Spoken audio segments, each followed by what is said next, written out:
Putra Presiden Republik Indonesia kunjungi Kabupaten Aceh Singkil untuk menghadiri pesta pernikahan salah seorang anggota pasukan pengamanan Presiden, Raka Abdul Rajak. Sontak kedatangan Kaesang di Kabupaten Aceh Singkil membuat heboh warga. Sehingga lokasi pesta pernikahan itu pun dipadati warga untuk melihat secara langsung putra presiden itu. Setidaknya sebanyak 210 personel gabungan dikerahkan ke lokasi untuk melakukan pengamanan. Nah, untuk pengamanan tadi sudah selesai ya kegiatan, sudah kita laksanakan dan semuanya dalam keadaan aman. Personil yang kita siapkan kurang 210 orang untuk pengamanan ini.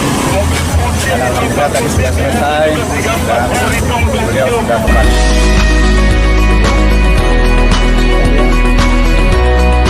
Lokasi kedatangan putra Presiden Insinyur Joko Widodo itu berada di Desa Siompin, Kecamatan Suro Makmur Kabupaten Aceh Singkil, Provinsi Aceh.